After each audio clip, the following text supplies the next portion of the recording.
Gutterball. Welcome everyone to frame 24 of Gutterball. We got our co-host Paul joining us, and as well as our fantastic guest Lane. We just want to real quick go into thanks for the support on the socials, real great. Next week we got Carter joining us again, so it's gonna be a fun show. And on the 17th show for you guys, we got a very special guest. We're gonna keep that on our wraps until it comes out, but needless to say, you'll be happy when you see it. But we typically like to go into how's everyone week's doing. But really, I think we should go into Lane, introduce yourself, kind of tell the people if they don't know who you are, what you're about. Hi, my name is Lane. I am a videographer in the Twin Cities. I shoot music videos, weddings, concerts, all sorts of stuff. Mostly an events videographer. Nice. It's awesome. Yeah, like for those that don't know, Paul just met Lane randomly at a concert, It's like, hey, you want to come on the cast? And here we go. We got a new guest, and it's great. Yeah, and that was just like literally this last weekend. From the shirt here, Volsunga Saga is my girlfriend's cousin is the lead singer in one of the guitars in that band. Matt Park. Were they? Yeah. Were they the last band that played? Second to last, or were they the last? No, second to last. The last one was Marrow or whatever. They're the Volsunga Saga is like the Viking Nordic metal one. They had the shield on stage. Yes. Okay, I remember that one. Yeah, for sure. And like, I don't know, I just saw him over there, and Jackson and I have been looking into getting equipment to film like maybe sketch comedy, like different vlogs for for Gutterball entertainment in general. And I was just like, let me go pick this guy's brain for a second. I was like pretty buzzed, and I was like, hey man, like come on the show, let's talk about some stuff. And it all kind of worked out. So thanks for coming on, man. It's gonna be a fun one. But as far as everyone's week, how's everyone's week been? Jackson, how about you? Good, more or less same old, just grinding out new content for you guys to enjoy. Just had to deal with Black Friday at work, crazy times, but other than that, it's been pretty good, pretty chill. Oh yeah, how about you, Lane? It's been very busy. Been trying to figure out like December sales for my business like before 2023 happens.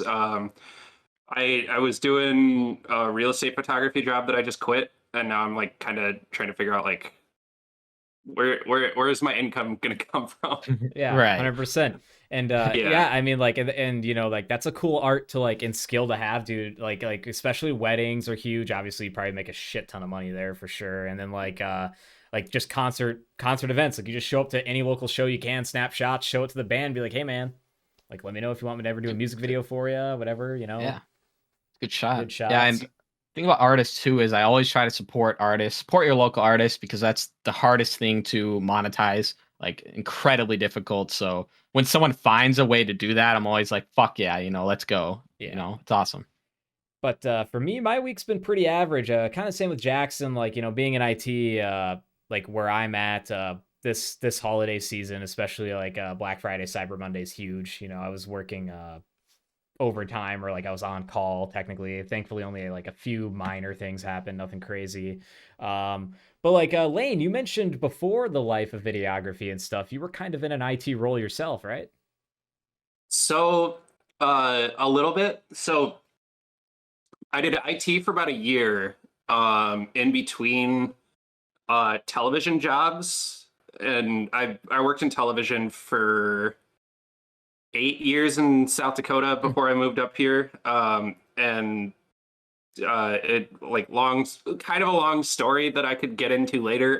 But like one TV station I worked at got eaten up by another conglomerate, laid off their entire production staff. I had to figure out what to do between that, like in that time. So I found like an IT job, just like fixing computers. Yeah. And really that's all I did was I just did computer repairs. Mm-hmm. And I would always get like, it would always either be really slow, or the ones that we did get were just, it was either like some really minor fix where it's like, hey, I just need like a virus scan. Okay, cool. Scan it and then return it like tomorrow. And then other people would be like, oh, I'm having like blue screen issues. Okay, like let me do some quick troubleshooting. And then the ones that happen the most often were always the annoying ones, where they bring in a computer that's like clearly like screen shattered.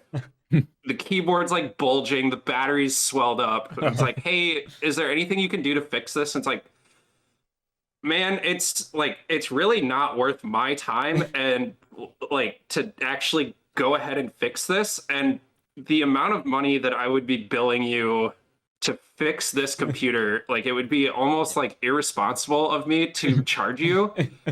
But you might as well just get a new computer. I'll handle the data transfer.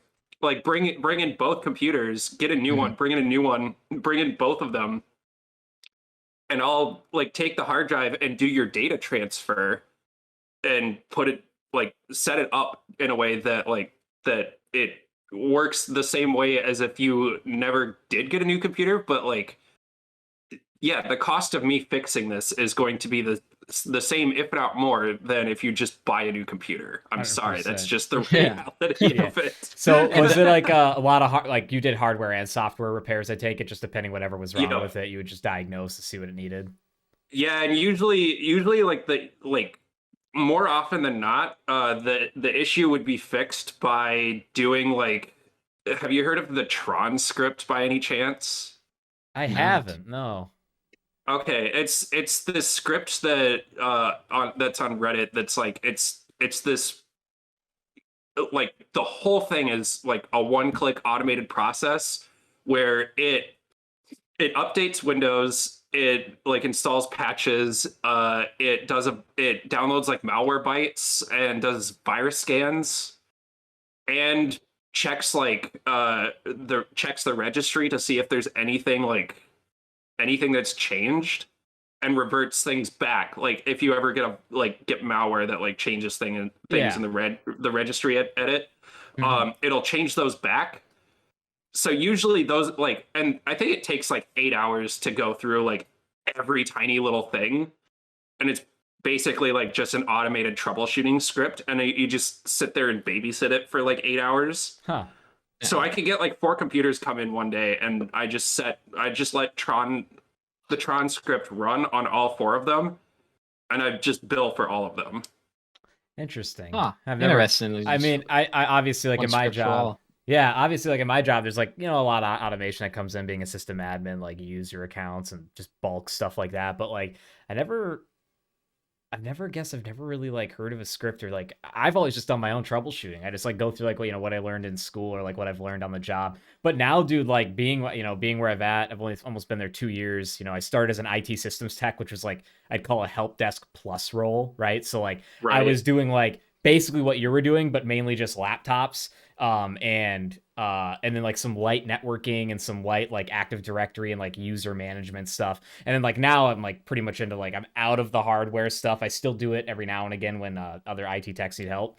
But like just now, dude, like I can pretty much like get one because it's all like the Dell Latitude laptop lines. Like I just get one of those and I immediately know what's wrong with it. Like I was just like, because I've called Dell so many times, like if I've had to or I've been stuck, I've done so much research. It's like, oh yeah, this is the problem. Here's how you fix it. Oh, like this needs to be sent into Dell because this display's shot, or like the batteries, like obviously you can tell when a battery's swelling or the battery's shot, but yeah, no, it's kind of interesting. I'm gonna look into that Tron script for sure. But yeah, like we weren't in IT that long, maybe to develop that, like all that stuff. And you weren't also probably working with the same line of stuff every day, right? It sounded like you got a lot of random like models and stuff like that. Yeah, it was a lot of like drop offs. Oh, I do have one story of one computer. No, I have a couple stories, just because they stuck with me. Yeah. But there's one that that came in. So I mostly worked with drop-offs, where like people just came in, was like, hey, I've got this issue, and then I just wrote a ticket, and then I would go in and fix it. Yeah.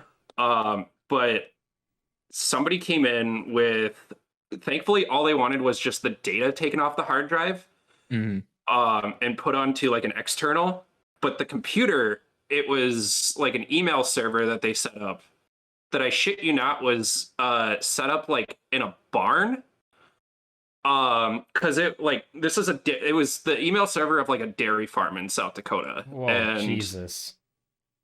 And it was set up in a barn, and like I open it up and it smelled. It smelled like there was a mouse nest somewhere in there, but I could not find it because there was so much dust caked onto the hardware inside. Oh, Oh, gross. dude, So it's like a full PC then? Yeah, it was a whole Okay, PC. okay. Okay. Yeah. Jeez, gross. So, and thankfully all I had to do was like get the drive out. take the drive out and like blow like pressure, like use air pressure to like blow the dust off, and then just plug it into like the little SATA adapter that I have. Yeah.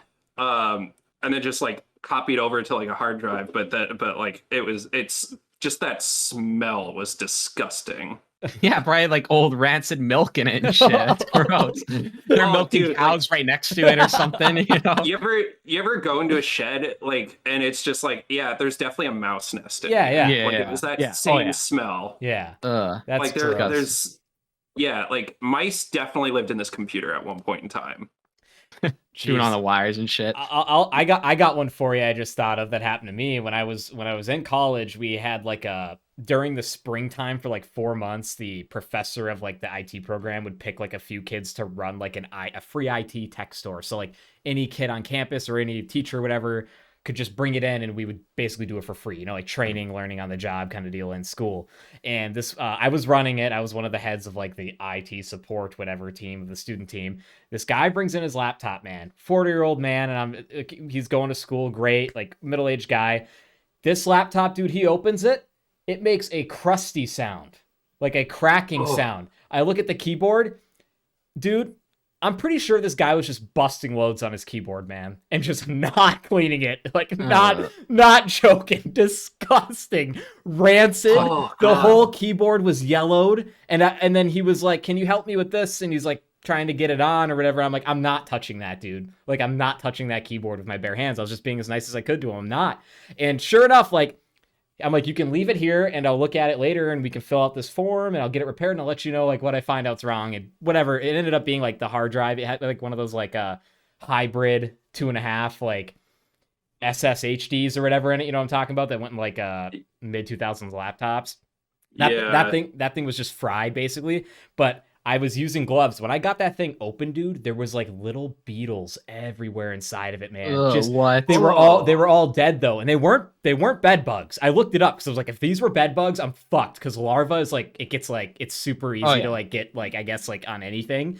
I looked it up. It wasn't bed bugs, but it was just like I was like, and I literally just like I saw the drive, I pulled it out. You know, I tested it on like a different device. It was completely shot, whatever. And I tried to recover most of his data. I was just like, I just literally told him when he came and picked it up, man, I'm like, you should just get rid of this. Like throw this away. That is disgusting. I'll throw it away for you. Dude, you want me to get rid of it? I still don't know if he was blowing loads in the keyboard. I couldn't tell what it was, but it was caked on there. And I'm like, is this just years of like skin flakes?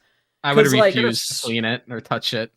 I was just like, I could have sworn that this was going to go in that direction of like that Workaholics episode where he takes his MacBook into the Apple store and the genius is like, yeah, so there's like just like under the keyboard there's just loads of dry semen. Oh yeah, I forgot about that. No, I never went that far. I think it was some type of old Dell. But like the way most of those are set up is the boards before the keyboard, thankfully. So like I didn't have to see the keyboard when I opened the back plate. I was just like, oh, hard drive right there, out. Okay, close. Dude, never looked at it again. I think laptops are honestly my least favorite thing to work on in IT. Just because like the construction was always different for each one. So like I never knew if it was one where like, oh, I have to take the hard drive out. Okay, am I gonna have to lift up the entire fucking motherboard in order to get to it, or am I gonna have to take the keyboard off? Like where is everything? Or oh no, it's all soldered together because it's one of those like 12-inch, like 12 or 11-inch, like whatever thing. Yeah, or like a Chromebook or something. I don't think we ever had a policy on working on Chromebooks. Because I didn't know anything about their hardware. Yeah, you know, I've actually worked on a lot of Chromebooks because I was very like right out of school because I'm from Duluth. Jackson lives in Duluth. Like that's where we're from. And like I worked at a K-8 school district, and it was during COVID, so like they all got Chromebooks. So like I know my ins and outs of a Chromebook now. But I will say this: like the only two brands, I mean, other than Chromebooks, are super easy. Once you get them cracked open, they're not that bad, and they all are pretty much the same, like brand to brand, because there's not much to them. You know, there's like not a lot in there. You know, but what I will say is Lenovo and Dell have, like, as far as repairing yourself for most models, pretty down. Like it isn't too bad. However, if you ever have to do a keyboard or trackpad repair, you're taking everything out of that motherfucker. Like the motherboard, everything. Yeah. But thankfully, Dell has pretty okay both trackpad and keyboard, so it wasn't really an issue. But yeah, man, IT, right? It's an okay field, you know. It's not bad. I have one more story from IT. For sure. Go for it. So when I worked there, do you guys remember the WannaCry ransomware attack? Yeah. So I was working IT when that happened. And we had a couple computers come in who got hit with it, and then later on we ourselves got hit with it. Oh, no. So we watched our server. Like we pulled up the server on one of our computers, and we watched it all encrypt all at once, or like go like Jesus. Just going down the line. Yeah, and we were like, okay, this is kind of scary, but really realistically, I think we only lost about like an hour of work because our networks guy was smart and runs like backups regularly. So it was a matter of like tracking down what where the source was, which we did find, and then we had to delete everything and then just move everything off from the other off from the backup.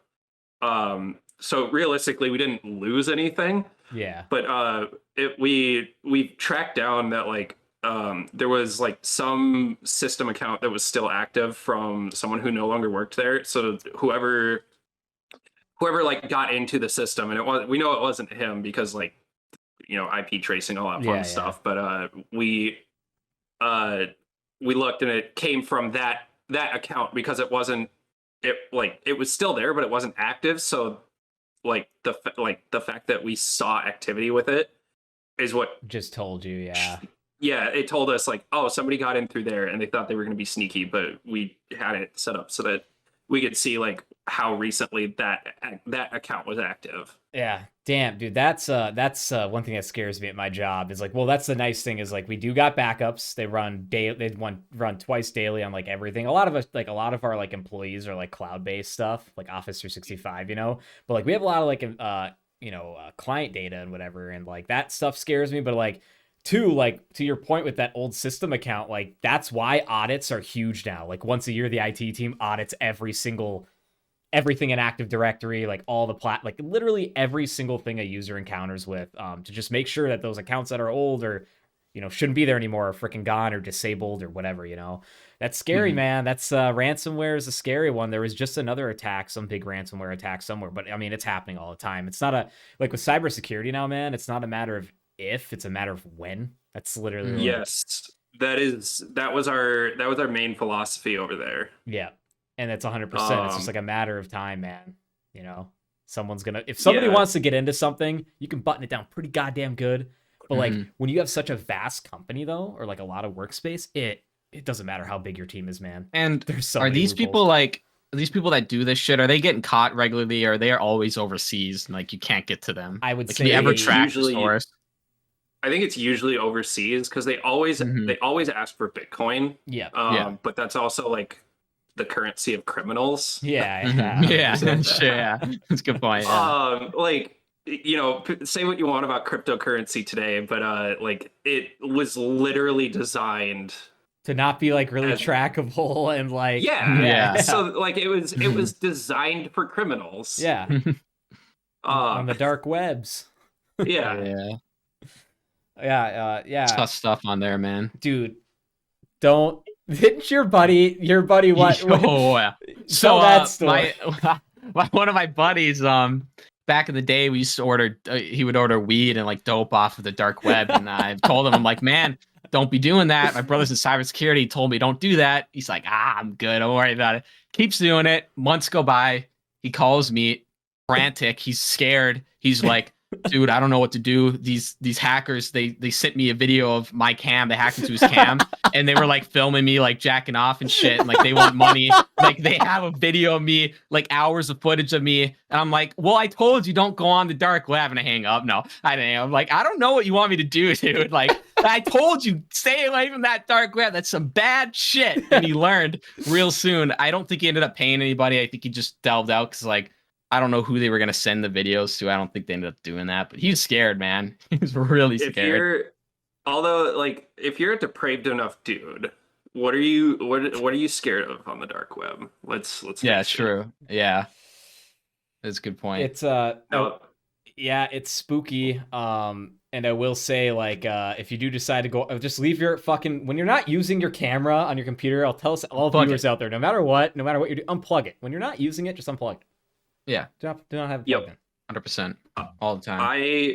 I took like the extra step for a while there and like actually had like a post-it note over my webcam on my laptop. Yeah. Because it's like I don't use this anyway. What so why have it open? 100%. And thankfully, true. Yeah. Go ahead. Thankfully, like with MacBooks, like they have like the little green light that turns on to show when it's active, but like who's like I'm sure it's somebody out there is smart enough to like disable that little green 100%. LED. 100%. Yeah, if you really wanted anything to. like a lot of the newer laptops come with just privacy sliders built in now, you know, and they're physical ones, which are good. However, I've seen some that are electronic, like by an F key, you click it and it puts the shutter on, and I'm like, well, that's hackable. And like anything with a light, that's hackable. You're totally right, man. There are people out there that like, can record without you knowing.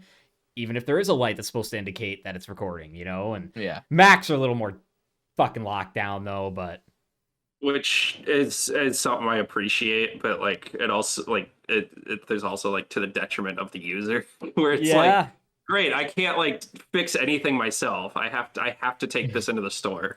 Yep. As far as working on hardware of a Mac, I've never done it because I've never had to. All the ones I've had to work on are under warranty. You just send it into Apple, you know, and like I work with Macs at my job, and let me tell you, man, it's still not designed for an enterprise environment. They really want to be, but they're so consumer driven, you know, which is good for the consumer, but not for the people that like work at, you know, like a marketing place or something, you know?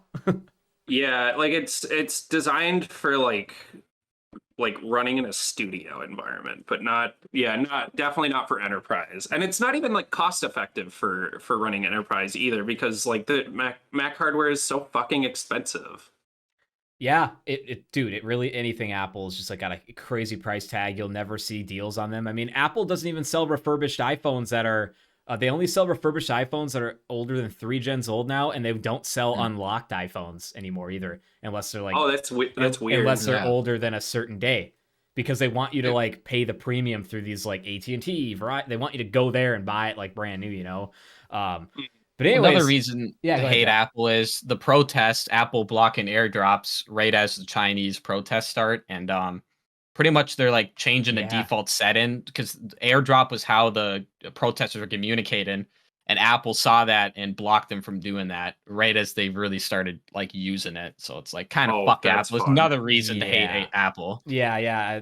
I know, Lane, you didn't know much about it, but we can kind of go into that's a good segue. It's just like the China protests, man. Like Apple just straight up weakened or like disabled a lot of things in airdrop like as soon as the protests started happening, because like the Chinese government, I'm sure, went to Apple and was like, hey, these people are communicating this way, because you know China, you know, they have their own internet, everything's like locked down, like, and so like people were just using airdrop to communicate, and Apple was just like, okay, turn it off, or like just like they changed a couple default settings, so it wasn't as easy to use for them to communicate. So like first off, that's fucked. Okay.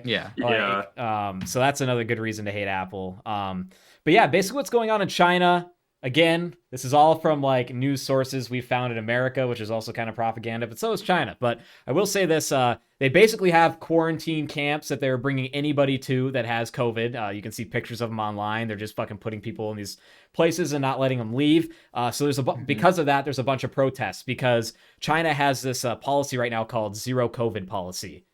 Meaning like they don't want any COVID, which is like, yeah, great. Nobody wants COVID, man. But they're literally dragging people out of their homes some of them that don't even test positive, that are just knowing to have been within a distance of somebody that did test positive and just bringing them to these camps like against their will. And like that sounds terrifying. It's horrible. Yeah. There's videos like on Twitter, Facebook, Insta of like people's wives recording like the man getting taken or vice versa, and then like people getting beaten when they're brought, like didn't get like getting drawn out of their homes. And it's just like really makes you like think like, man, we take for granted like being in like a free country, but like that shit's scary. And I feel for those people like over in China that just want like some sort of democracy or freedom from like the regime that is running China right now. I totally get it.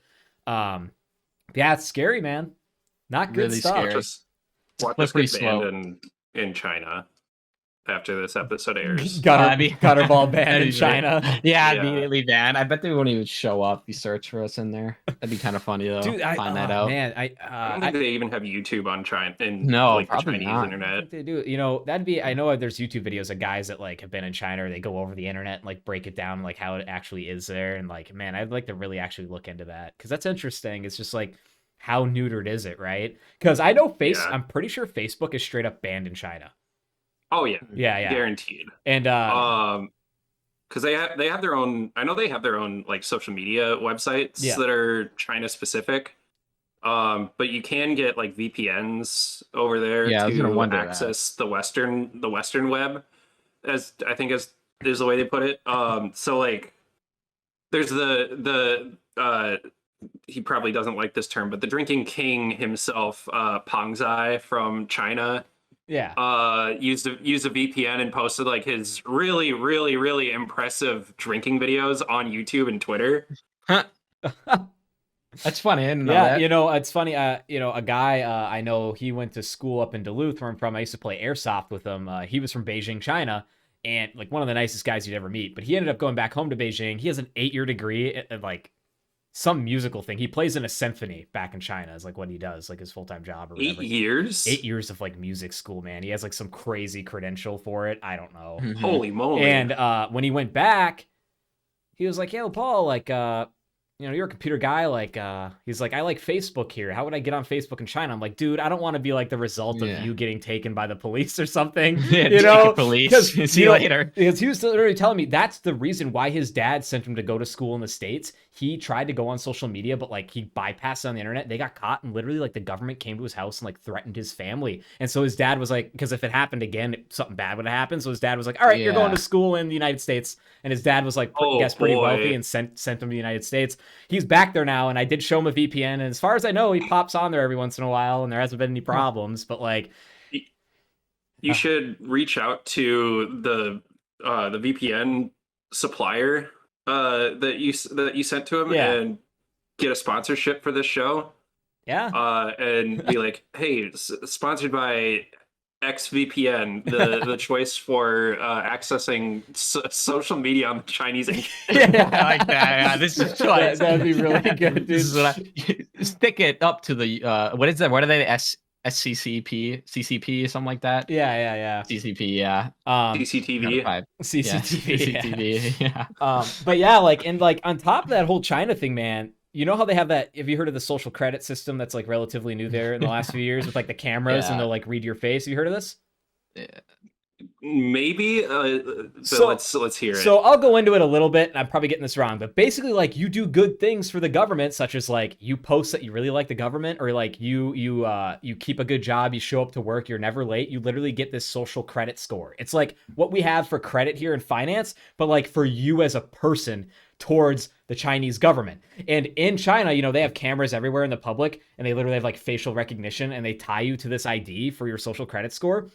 They are literally like reading people's faces and shutting off their bank account access to people that are protesting, so they can't access any of their money and shit like that. That's some or like Black Mirror type stuff, right? Yeah, it is some really dark shit. Like, it's like scary. This is absolutely like a Black Mirror episode. Yeah, it totally is. Like, it's like what do you call that? What's the phrase for that? Dystopian. Like, it's this dystopian idea. Yeah. Like it's really no different than even the communist camps and the gulags and stuff.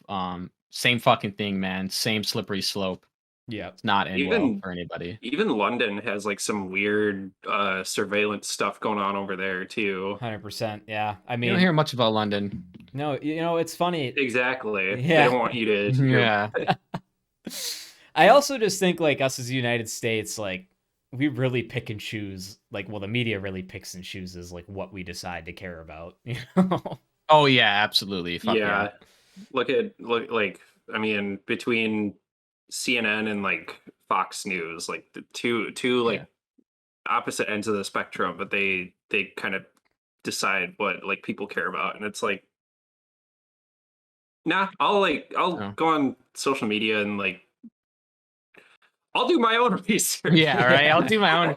Yeah, there's a video that they had like a couple hundred news stations and they played them all at once and they said the exact same thing and they're all different sort. Like, was that legit? Yes. Okay. So I worked in broadcast, so I know all about this. I forget what the actual story was, but the company was oh Jesus, what was it? Sinclair Media. They're like a news media conglomerate, and as a corporation, they're a little bit more like politically right leaning than most.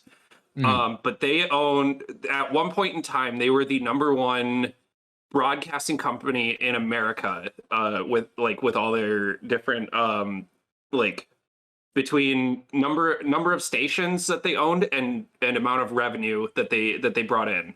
And they've since been surpassed by Nexstar Media, which is a company that owned a station that I worked at.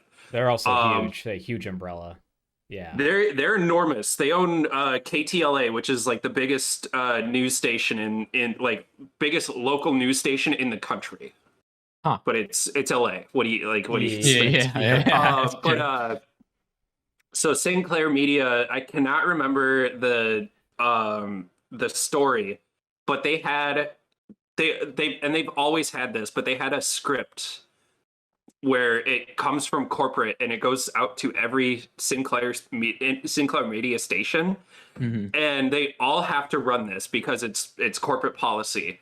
But yeah, like it was one of those types of stories where like it like the wording was so corporate, for lack of a better term, that they like, and it was very, very like eerily right leaning, where you like people did look up all these stations and they pulled the package and like put it side by side, and it was the exact same script across all the different stations. Yeah. Suppose you would know. I didn't even think about that. Like, that's television. Yeah, so you got the inside scoop of it. Yeah, literally the inside scoop. And what did you do for television? So I was a production assistant when I started, like right out of high school in 2013. So I did stuff from like running the camera and running audio, or running the teleprompter, or running graphics, everything short of like producing or directing is what I did. But then, and this is where I'll get into that story that I referenced earlier. But I did this for a station in Sioux Falls, and they got bought by a bigger media conglomerate called Gray Media, or Gray Television, or something like that. And then when that happened, that's when I went to IT, but I got sick of IT, wanted to get back into television. And I went to another station and did the same thing, but wanted full-time hours. And the only thing that they had that was like open at the time was Master Control, which that is like the actual that is the last thing that you are the last set of eyes to see like a piece of content before it goes over the air, and you are making sure that it goes over the air. So anything that goes over the airwaves is controlled by the master control operator. Okay. And they do more things like another thing that master control operators had to do was like they had to like we had to take readings of like towers. So we had to make sure that like certain towers out at remote sites we're running at peak efficiency, as well as like take temperatures of inside the room. Because if like during the summer, if that room gets a little too hot, sometimes like a transformer will blow, Oh, or a damn. fuse will blow. So we have to make sure that like at a certain point we have to like kick fans on, and we have to do that remotely. Like this is like, I'm talking about like we're in Sioux Falls, and that tower is like 3 hours away in like Pierce, South Dakota. Damn. Okay. Yeah. Okay. And then another thing that we had to do was like ingest shows, and we had to like line it up with like, so we had to like communicate with vendors, like distribution vendors, like to get shows like, let's say, Dr. Phil or Ellen or Judge Judy, that kind of stuff. And we had to make sure that we, number one, had the right episode number, which usually they'd give like an episode number, a title, and then like an air date. And we had to make sure that all of that information was correct before we like cut up the segments. And then we had to cut up the segments because they have their own built-in ad breaks for like national sponsors, but then they have dead air that we have to find and cut out to put in our own local commercials, because I mean, we still have to pay the bills too. Yeah. Right. And then like we'd also have to ingest the commercials and make sure that like those commercial like air dates and IDs and lengths and everything was correct, and then the content was also correct. And sometimes we'd have to like go hunt them down and fetch them from like different vendors as well. The most notorious one that I absolutely hated working with was like NBC, because that's where we got like, or NBC Comcast, because that's where we got like our commercials for like Menards. Yeah. Okay. And they would always like the interface was horrible. Like they need to overhaul that. It was terrible. Like it was probably coded in like Flash in like 2001, and they never updated it, even though Flash is dead. As a web code environment. Yeah. It is such a pain to work with. Like I'm getting flashbacks. To the war, you're like, I can't take it. Right? I get the running the trenches of Comcast's unusable GUI. But yeah, and I'd have to like find like like every week find like 10 different Menards commercials to air that like for the next week. Yeah. I'm sure you got sick of Save Big Money. Oh yeah, that is like that guy's voice, and that jingle is like forever cemented in my brain. And there's a lot of jingles that are now cemented in my brain that I would be happier if they weren't. Yeah, I'm sure. Holy moly.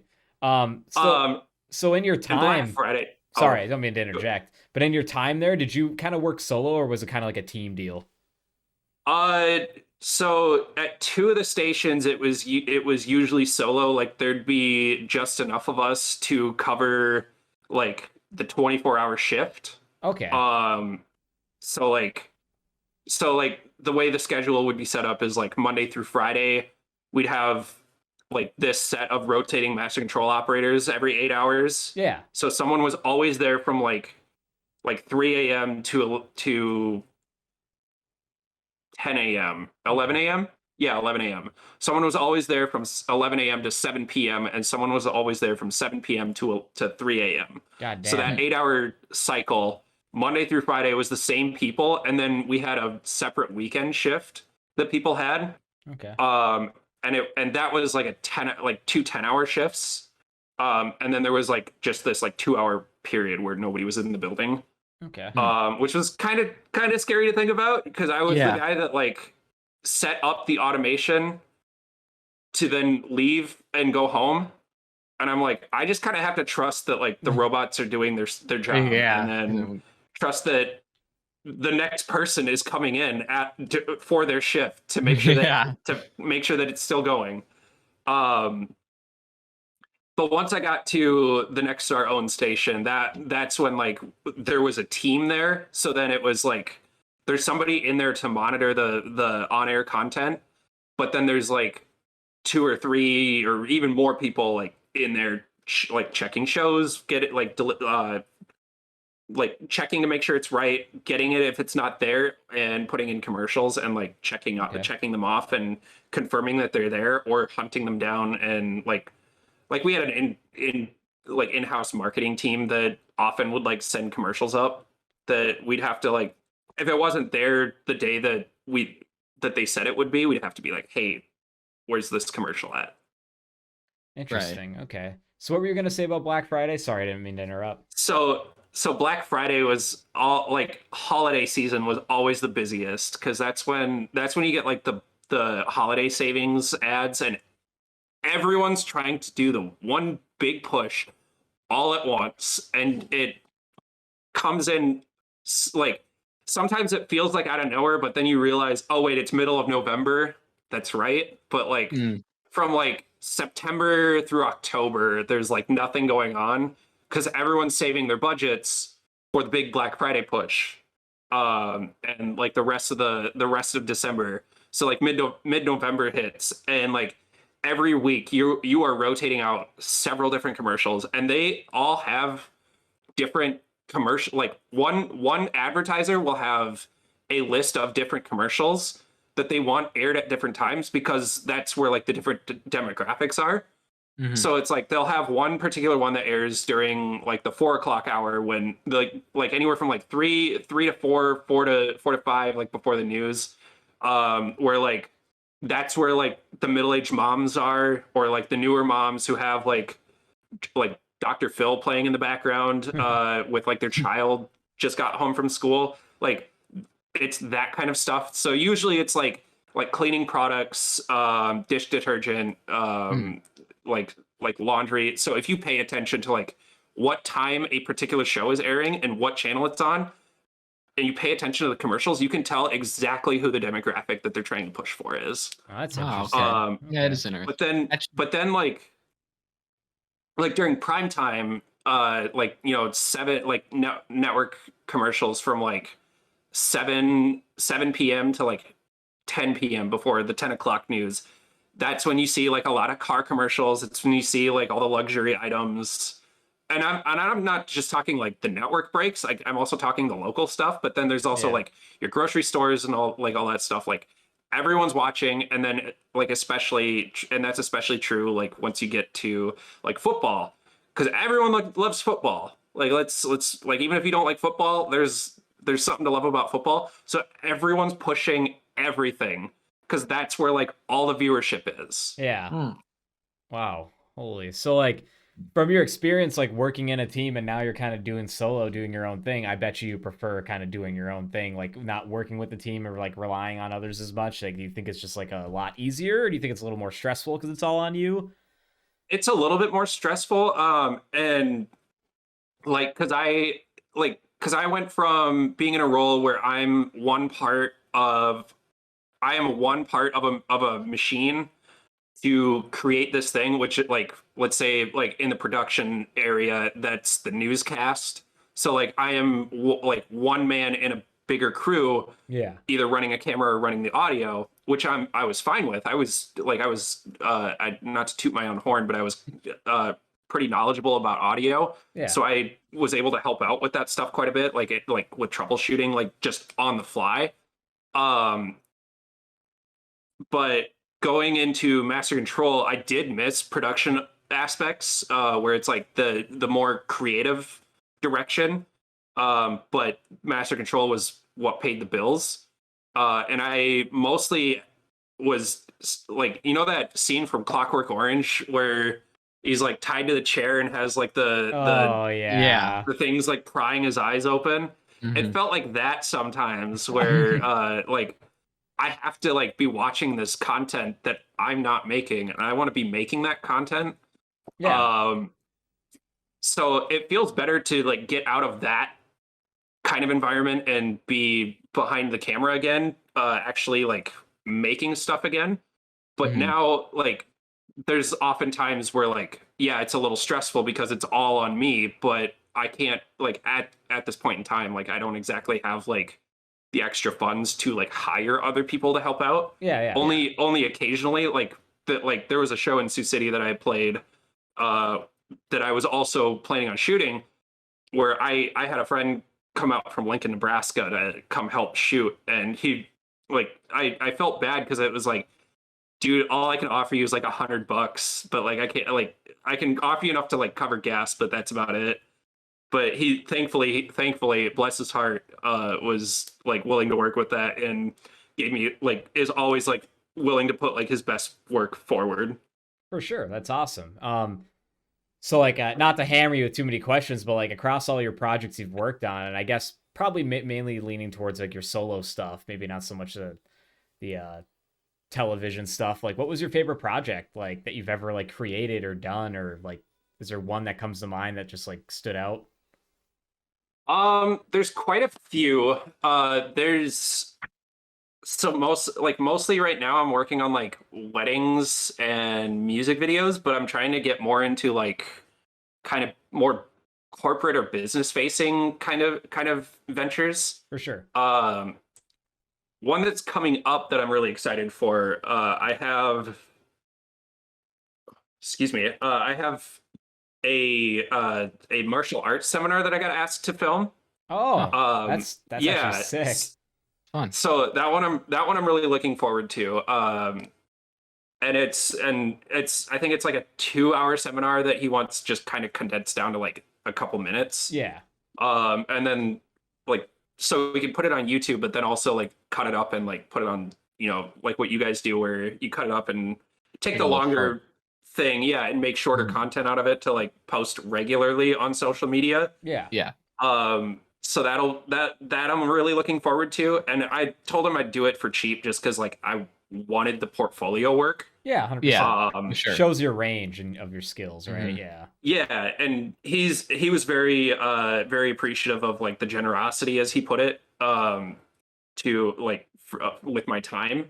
But he said like another way that like you can be compensated, like even just for taking it like this, is like that, like there's going to be quite a few people there who are fighters who are looking for like professional video guys to film them training and stuff, so they can promote themselves to look for more fights. Dude, right. You are gonna have like a blast doing that, man. Because I'm gonna tell you this right now, I'm a fucking huge UFC fan. I watch every Saturday, man. So like I'm big into like just MMA in general. But that's gonna be a fun one, I think, for you.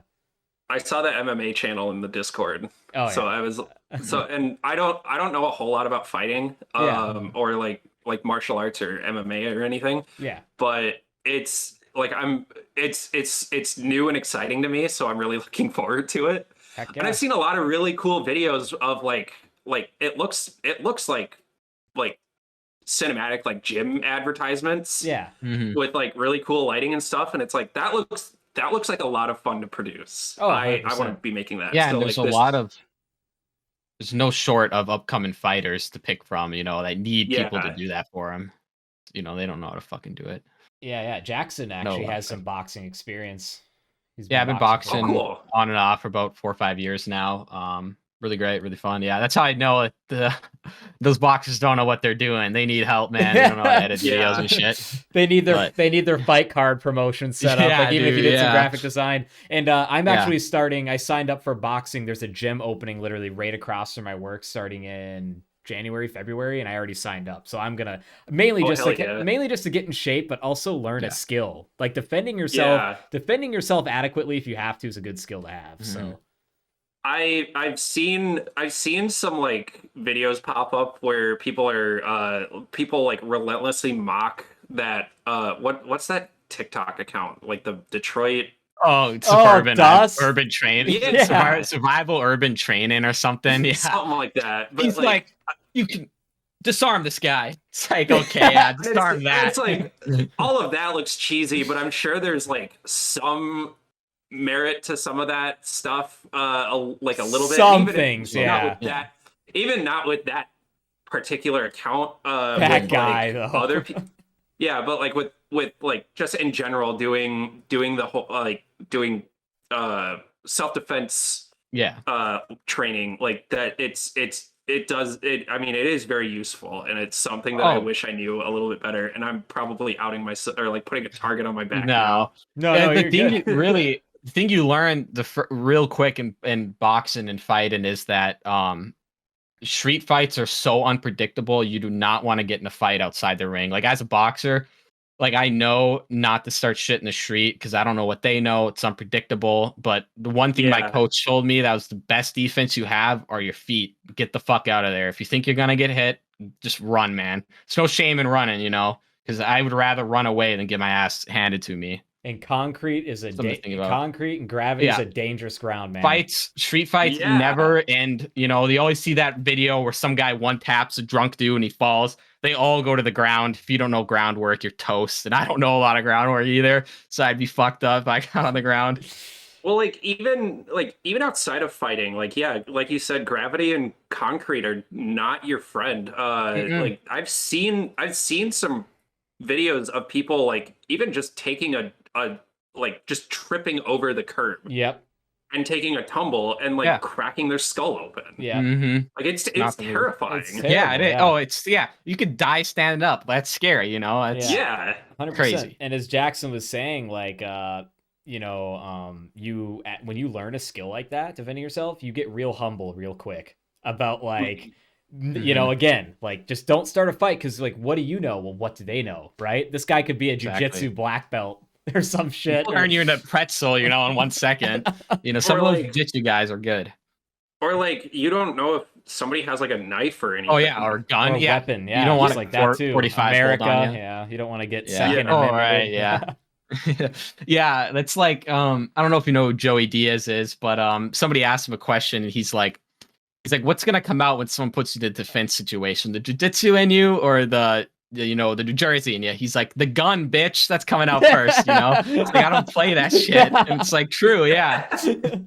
That guy you're talking about, the Detroit Dust or whatever, that's Dale Brown. Yeah. Dale Brown's the guy, like the name of the guy that does that. Yeah. And the reason why that's like so funny, man, is a UFC fighter like less than 6 months ago, Joaquin Buckley, is actually really good. He like unironically had that guy in his corner at a UFC fight. Like that guy was there, like like in the corner for him, and I'm just like, why? Like, yeah, somebody did a video where like they showed him getting shot with his gun because he's like trying to disarm it. The guy just keeps stepping back and shooting him in the face like over and over again. He can't disarm. It's like, yeah, you can't disarm people pointing a gun in your face. It's not how that works. It's funny though. There is that classic video where it's a senior citizen self-defense course. But like, yeah, you know what I'm talking about. Where like the guy's like older guy like is faking having a heart attack. Call an ambulance, but not for me. Yeah. The guy's gonna mug him. He has a heart attack. Fucking whips out the piece, aims it right at him. He whips out the 4-5. Yeah. That is. Yeah, that's how it happens. Jackson, you got a question? Go ahead here. Oh, I got a question for you. So like if someone's like wanting, like, not saying I'm gonna, but for listeners, let's say they want to kind of monetize their own photography and filming and shit. What is one thing you wish you knew going into that, trying to monetize it that no one told you and are like, damn, this would have been good to know, you know? Got anything that comes to mind? Knowing how to be a salesperson, like, because that's something that I never thought I'd actually have to learn. And a lot of the tactics that I've learned and picked up, like, make me feel like what you know what comes to mind, like when you think of a salesperson, like kind of like this, like the scummy, slimy, slimy, scummy, like that's how I feel sometimes. But it's like it's like sometimes it feels a little disingenuous, but like oftentimes it's like it's stuff I have to say in order to like make it sound more enticing. Yeah, like video and photography is like they're like once you watch like a course or two, like it's skills that are not super difficult to pick up. I'm gonna be totally honest. Like it takes a very talented eye to like do very good work. But like at the end of the day, like just about anybody with their iPhone can do anything. Yeah. As long as you like apply certain principles. But like trying trying to sell yourself as like as the answer Yeah. is like It's tough. something that I wish I knew sooner. Yeah. Mm-hmm. And Okay, I'm sure, yeah, you'll develop that. You'll just get better and better each time, man. I used to sell phones, and trust me, I thought I was like a sleaze ball, like Mhm. selling phones at like a phone store, and then you get to notice, Yeah. like, obviously though, when you're doing it for yourself, I feel like maybe you don't feel as guilty. I guess when you're doing it for somebody else, I think it's a little different. But also too, like, you can't just be like, yeah, man, I take cool pictures and shit, $100, yeah. Like, they're not gonna Yeah. fucking. Yeah. Because like, yeah, you say like, yeah, I'll do like, you say like I'm a $200 an hour photographer, and I'll do portraits for $200 for 1 hour, but you gotta give like an enticing reason for people to want those portraits. Mm-hmm. Like sometimes people will approach you and want those portraits, but like if you're approaching people, uh like it's hard to tell them why it's such a good investment. Yeah. Yeah. Weddings feels a little bit easier because like you're capturing the emotions and the small moments of an entire like monumental day in somebody's lives. 100%. Right. Yeah. Yeah. So they. So yeah, so you're basically like making like nowadays you can look at it as like it's a virtual time capsule. Yeah. Um, because like those wedding photos last forever. Right. And the video too, like if it's done right, that is something you'll want to go back and rewatch. 100%. And if you get somebody who really knows how to capture good moments, and put them into a video, like yeah, some people only buy the highlight because they just want like a small recap of the day, but sometimes people want like every little moment from the day, from like Yeah. all of the vows, the whole ceremony, the like all of the toasts, like the look on mom's face when she sees you in the dress for the first time, the look on your dad's face when he sees you in the dress for the first time, your bridesmaids, how they react, your significant other, how they're gonna react when they see you like dressed up, and all that for the first time, and like somebody who can capture all of that clearly, like that is going to last a lifetime. Yeah. And here's another example of like proving that it's going to last a lifetime. My parents got married in the 80s, and right now I'm working on digitizing their VHS tape Oh, that's of their awesome. wedding video. And like just because of like the medium back then, it's on VHS, and like the technology of cameras wasn't super great, but like Yeah. the moments are all still there. They're going to remember all of that seeing it, but like like how often are they going to take out like the VCR to like hook it up to the TV and put it on and like watch it at such a low resolution on such a high resolution TV? Yeah. Like it's going to look like crap. So now I'm taking the steps to like digitize it from its original like resolution and trying to upscale it. And I'm trying to work with the audio, but it's so hard. I bet. Um, Yeah. yeah, so like my plan is to like take that and give them the full like digitized version of like I think it was like an hour and a half long video. Yeah. And it started like at the church for the ceremony. Uh, and they had like a rehearsal at the church, and that was at the beginning, and then it went into the actual ceremony, and then it went to the reception. I don't think they had any toasts, but it was a lot of like well wishes from like friends and family. Yeah. So that's all stuff that I'm gonna put into a video. So like that video is going on 34 years old, and like it's like it's still like it's there. Like they're gonna go like once I'm done with this, I'm gonna have them sit down and watch it. Man, they're gonna love And that. Yeah, they are. Yeah. It'd be a good gift. Yeah. And I sat down with You're a them great beforehand. son, Lane. Thank you. I try. But I sat down with them and like interviewed them like on camera. And this is all also for like a YouTube video that I want to put together too. Yeah. But I asked them before I got the wedding tape. I was like, "What are some things that you do remember about the wedding day?" and the main thing was that they said was like it was the hottest day on record in South Dakota. Oh, Jeez. oh, But holy like, moly. It's So, cool. It's quite a project too. yeah, that is a. Oh, I mean, yeah. yeah, it's a lot of side work. So, did you grow up in South Dakota then? I did, yeah. I grew up in Sioux Falls. Oh, sweet. Okay, and then you Okay. just when did you make your way to the Twin Cities area? This would have been July of 2021. Oh, okay. So you're like new to the area, kind of like me, because I moved down here March 2020, 2021. I think 2021. Yeah. Holy moly. Yeah. Yeah, that's crazy to think about that. I've already been here almost like 2 years.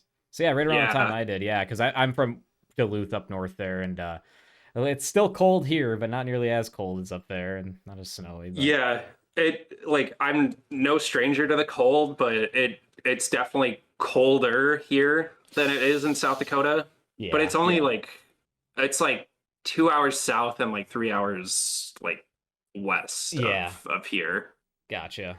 So yeah, I mean, I guess too, you're in the same boat where like it's not unrealistic to go home for a weekend. Like it's doable, and that's nice.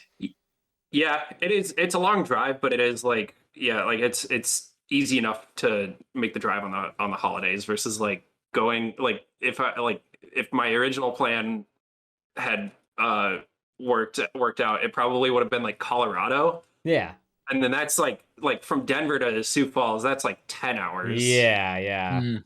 And it's either yeah, go ahead. like going up I-90 and cutting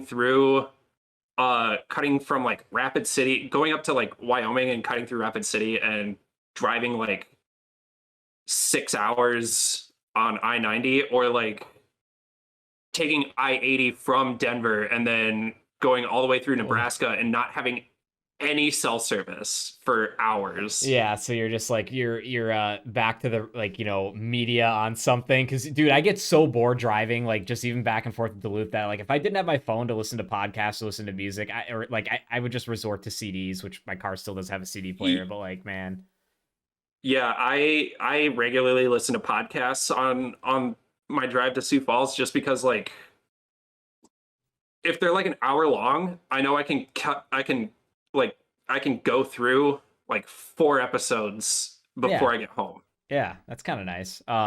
Yeah. We're this is kind of in the like not really nothing set in stone. Like I'm gonna be buying a house at some point in the next couple of years for sure. Hopefully when the market kind of goes down a That'll bit. be our studio. Yeah, Yeah. and that's the thing is we Congrats. want to build a studio in it, and I've actually like my girlfriend and I have been thinking about legitimately like moving south somewhere just because like we've grown up in the cold our whole life, and like Mhm. this for us is just a depressing season. Like there's like we like to do stuff outdoors a bit, and like I'm sure even for you like being a videography, there's a lot of stuff you want to do outside that like really maybe you can't Yeah. do, and it's Mhm. just like for us like well like we need to get a house because we want to have like an actual recording studio, but B like we just want to be like in a warmer area. So we've been looking at like Austin, Mhm. Texas, looking like maybe near Phoenix, Arizona, which is like kind of a little too hot for me probably. But then like even Yeah. like Tennessee, maybe in some areas in Tennessee. But he'll be coming with me probably. I think he's gonna Oh yeah, come down dude. there. But More, I think I'm gonna throw out half my wardrobe because if I wear it there, I'll be sweltering. I'd die, Oh man. God. I have so Yeah. many jackets and sweatshirts and shit. same Like, here. can't wear it. Yeah. We were talking about my partner and I were talking about like West Coast, Yeah. like the coast, because she gets migraines Yeah. and it's terrible around here because like a lot of times like the shift in weather patterns will cause it, Yeah. like Mhm. and barometric pressure will cause it, and it's very like it's a lot easier on her in like on the coast where like that barometric pressure is a lot more even Yeah. throughout the year. So we were looking at like either like Seattle or Portland or something. That'd be cool. Hell yeah. Like LA would be kind of cool for like my job, but I know she hates that idea so much. I would say, man, like I could see the that. humidity is what I'm avoiding too. Like I can deal with the dry heat. I've been to some like one dry heat area and I'm like, okay, I can deal Yeah, with this, but humidity, man, it makes it like 10 humidity times is worse. yeah, like the summer here is just like I've noticed here too, like between here and South Dakota, like South Dakota also gets really humid, but like coming up here, it's so bad with the humidity because you've got lakes everywhere. I know, it's Yeah, horrible. that's true. And like with Very Seattle sticky. or like those places, you might be pretty close to the ocean, man. And like I know doesn't Seattle, is that the city that always rains? Yes, it is. Yeah. I love the rain though, so Yeah, I same. wouldn't mind that too much. For sure. Yeah. I went to school with somebody that lived out in Seattle briefly, and they were from the Duluth area, and they were just like, man, it just never stops fucking raining. Like it just doesn't Dude, stop. In Duluth, I can count on my finger, like one hand, how many times it rained in the summer. Like, Yeah. Oh, I really? love the Yeah, rain it's too. not I that swear, often, man, like- it doesn't rain that much. At least it doesn't feel like it. Yeah. But when it rains, That's it rains. weird. Yeah. Yeah. Like it's I, weird. like you'd think that just being on Lake Superior, it would rain quite often. You know, Yeah. winters definitely get pounded with snow, man. But like Yeah. but like as far as rain, like fall, yeah, for sure, you're getting a decent rain. Mhm. But like spring, like the snow just kind of like stops when it stops. There's not really many days it rains in spring. It's Like, kind of weird. growing up, like more and more, I realize how like it's apparent that the world is getting warmer because the amount of snow that would be on the ground if I was like 8 years old versus now is like so immediately apparent that it's kind of scary. Where you're like, dude, there's no snow like compared to 10 years ago. 100%. Yeah, I've noticed that too. Mhm. We used to get really bad drifting at my house because like we live like our house is like just outside of Sioux Falls. Yeah. Back home, like where with my parents, and like we'd get drifting outside our front door that's like 6 feet tall sometimes, and it's like Mhm.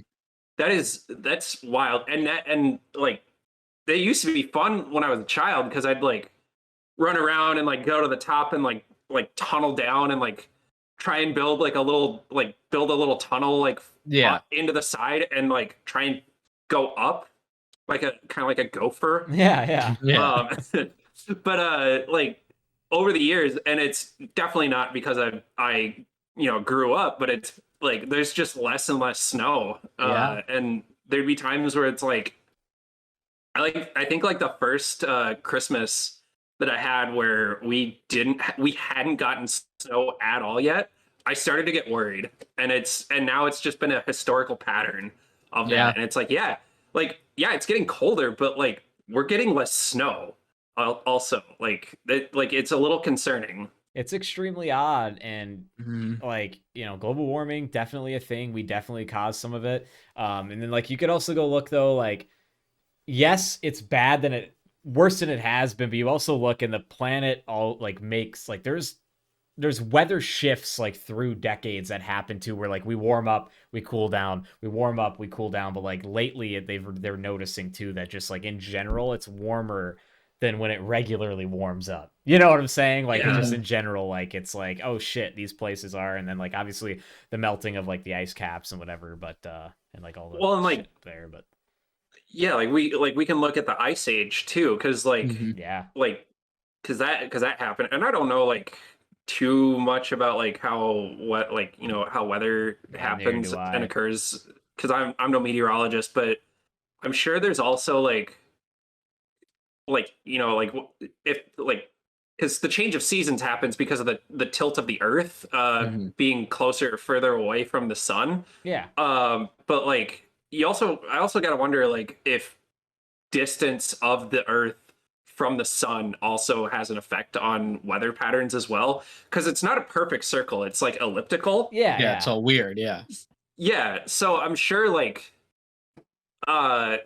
and I'm sure it's not perfect every time around, so like we like drift and stuff because we're just flying through space on this thing. We're Yeah. not standing still. The sun is Mhm. also like being pulled, like some gravitational influence is pulling the sun with us as well, and we're being pulled by the sun.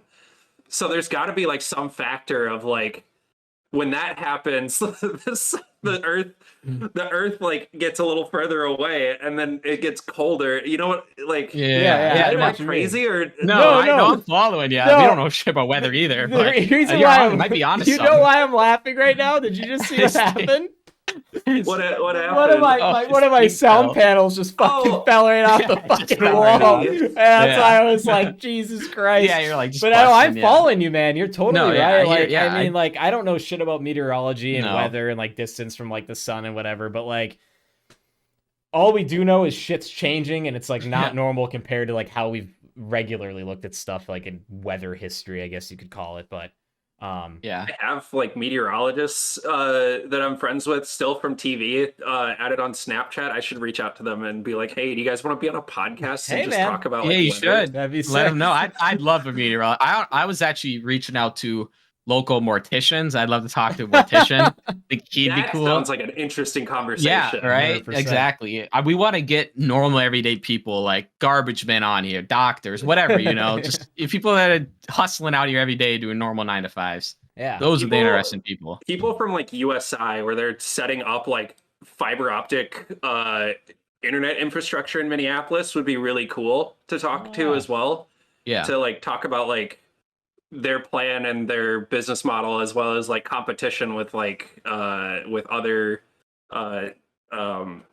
internet service providers. Yeah. Like how like being a local company versus like a like a corporate entity, like how that works. Yeah, 100%. And then like working with the city to like get this infrastructure in place as well. Yeah, really, it would be interesting.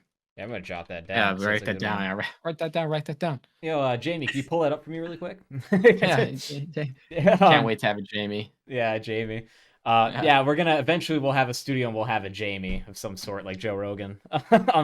But you'll have to actually hire somebody named Jamie too. That would be funny. Or like, hey man, if you work here, we're calling you Jamie. Your name's Jamie. Yeah. It's like have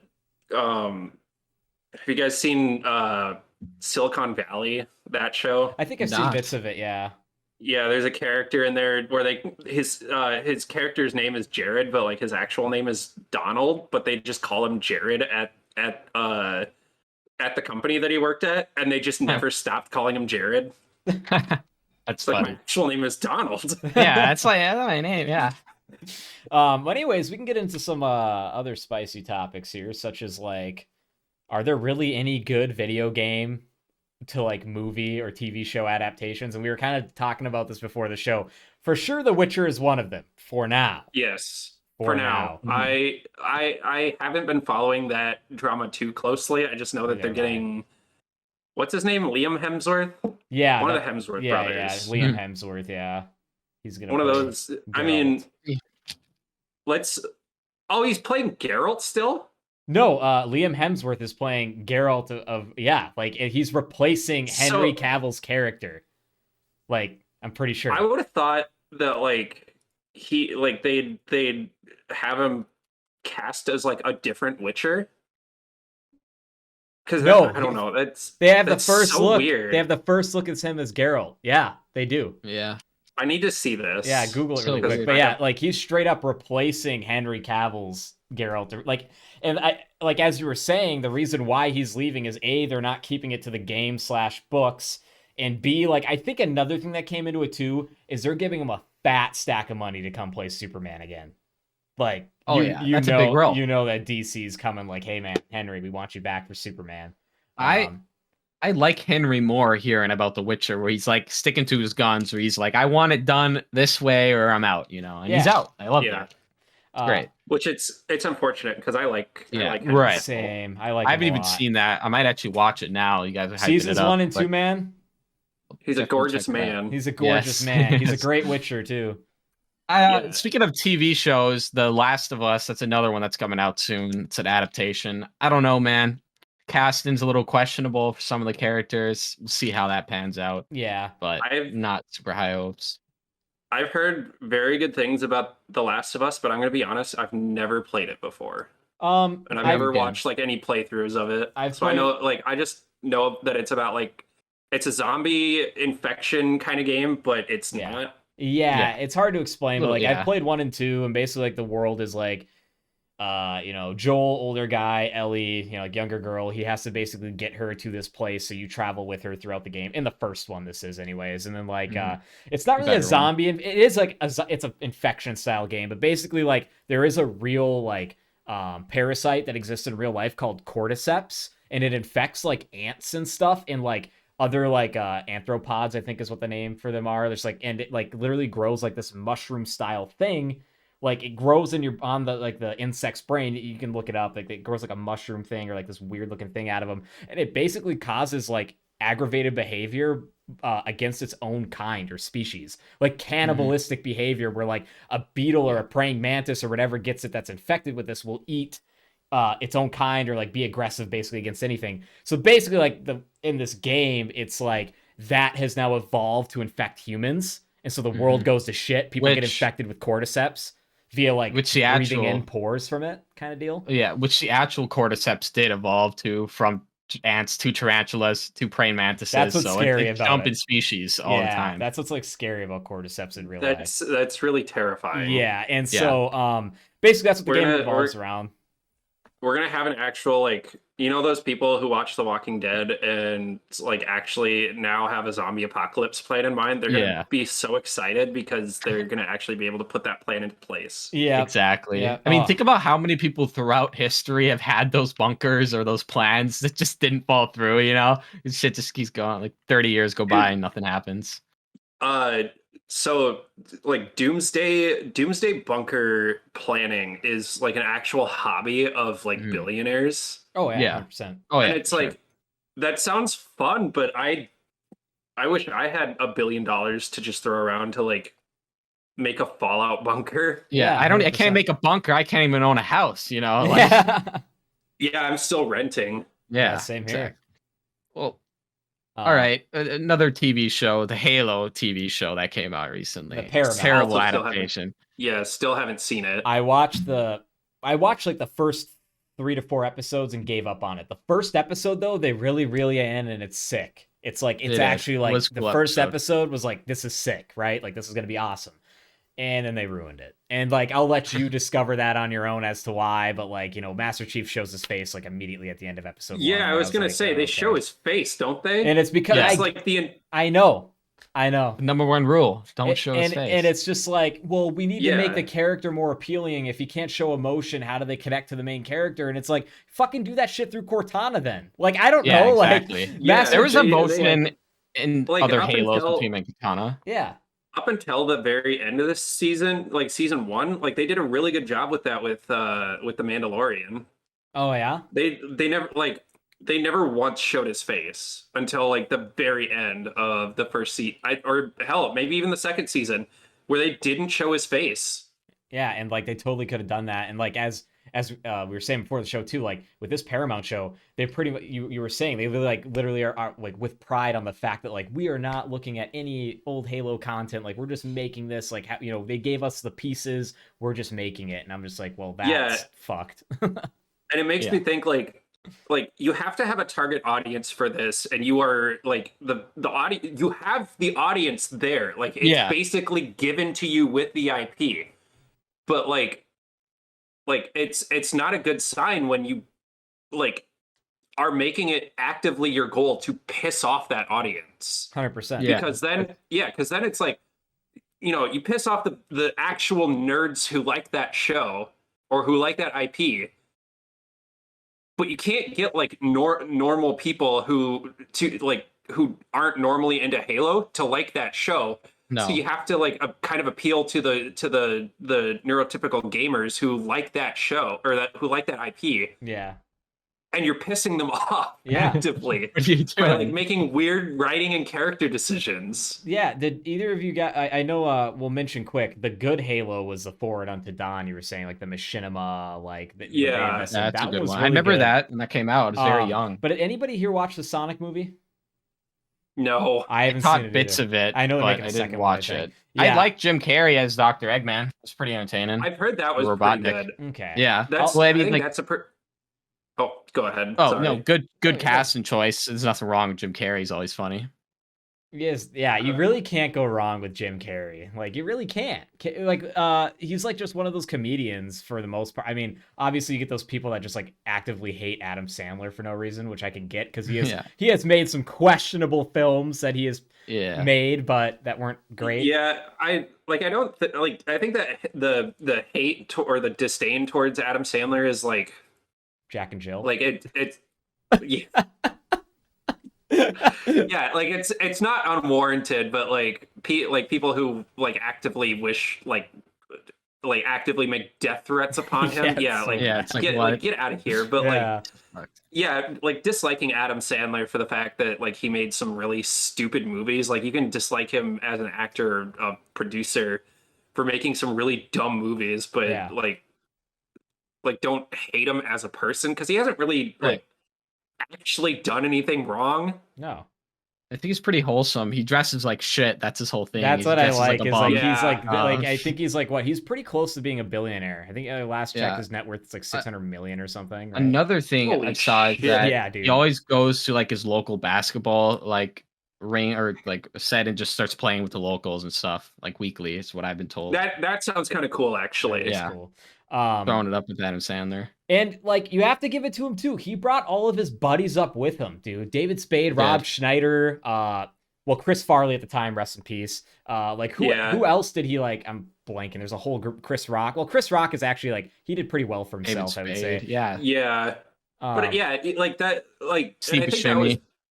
I think that was part of like his contracts as well. Like when he was taking these scripts and making them into movies, is like a script gets sold to him for him to then produce, but it's like I will make this movie, but it has to be like under the conditions that all of my friends are cast in this movie somehow. Yeah. And that's really cool of him. Like awesome. That's which like good on him for that. Yeah, 100%. I'm going to talk about an adaptation that broke my heart, mainly because I grew up playing the Max Payne third-person shooter games, like like 1, 2, and 3. They had 3 games, and I don't know when it came out, like 2008-ish, maybe around there. But they had Mark Wahlberg play Max Payne in a Max Payne movie, and it was fucking horrible. Do not waste your time. Mark Wahlberg, I like Mark Wahlberg in most things. Like he kind of did look like Max Payne. He did look like Max Payne, but as far as how the story was supposed to be related to the games, fucking dog shit. Didn't it like deal with like angels and demons at some point? It was really odd. It was weird. Dude. It was like you had a perfect game. Man comes home, wife and kids dead by this mob. He goes out and kills them. There you go. Yeah, that's all you needed to do. You just had to make a mobster movie. That's all you needed to do. And Pop literally, if you played the first game, it's like a fucking comic book. So they have storyboards right there for you. Yeah. Just take the storyboards, start writing it. Fuck. Another one I watched recently was the Mortal Kombat adaptation. The most recent one was actually pretty good. That's what I still need to see. It's a fun film. Worth a watch, man. Great by any means, but yeah, I think it's the best Mortal Kombat one they've done. 100%. And I've seen all of them, and I didn't like the older ones. Throughout the development of that film, it seemed like I don't really know how you could really make a narrative out of Mortal Kombat very well. Right. But one thing that came to mind when they were doing this was like this would be a perfect idea for like HBO Max content where set it up as though it's an MMA fight, but like it's Mortal Kombat characters, and you just make the glorious fight possible and do 3 rounds of it and do that like weekly. Make that a show. Dude, that would be that's sick. a good idea. That's a good super good idea. You should do that. I'd watch it. And obviously make it scripted. What was not UFC, not WWE. No, was one of them. WWE. That's right. Yeah, like obviously make it scripted, but also like do the CGI like really gory fatalities. Yeah. Like how fucking cool would that be? It would literally be like awesome. It would literally be like Deadliest Warrior in a way, but Mortal Kombat. Yeah, like it'd be dude. They really should do that. Like I could see missed that opportunity. missed opportunity, Warner Brothers and Yeah, AT&T. 100%. You're fucking up right now. Yeah, They see this yeah. Come to podcast us and for steal business. it. Yeah, Yeah, we'll Come to write us you a for business movie. consultation. 100%. Actually, yeah, I've talked about writing a Harry Potter movie, Batman movies. Like, just give me the rights, and I'll write you a movie that outsells any movie you've ever done.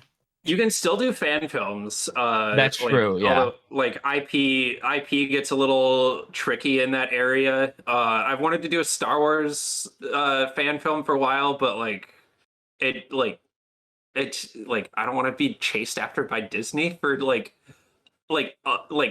unlicensed use of their property. Them and Yeah. Nintendo, you don't want to piss off. Yeah. Nintendo, Yeah. especially. The Nintendo sues Soldier Boy because they kept using their Yeah. products.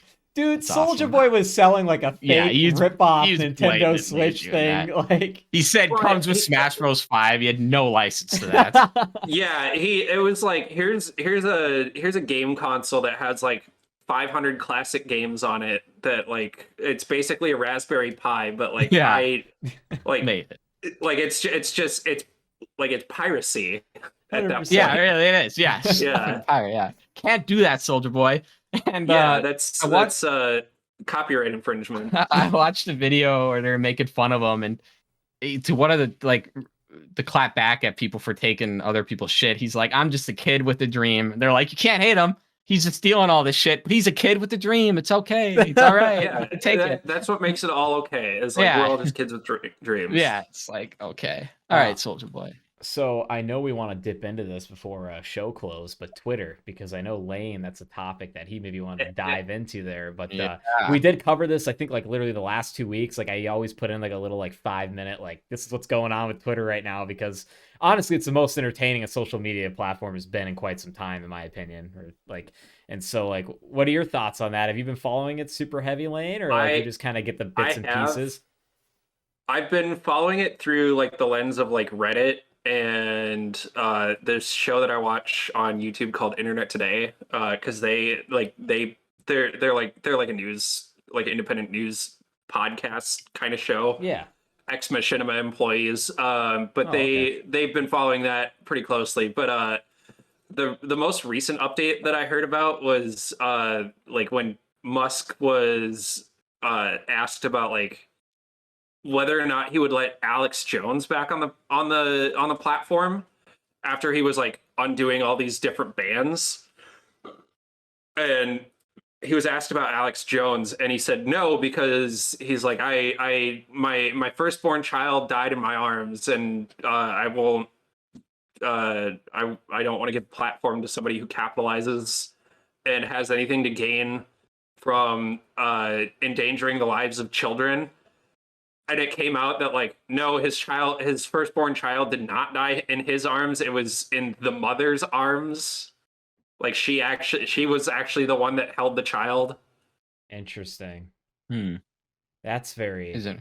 Yeah, say what you like. Elon Musk, pretty, all billionaires are pretty sus when it comes to some point. Like most billionaires have done some questionable things. The thing that Elon Musk is he's just a super good hype beast, dude. Like, don't get me wrong. Like Tesla wasn't, he bought Tesla, like SpaceX, he bought SpaceX. Like he was leaving PayPal, which he made all his money with, which was like kind of failing and, still not the greatest, but it's still there.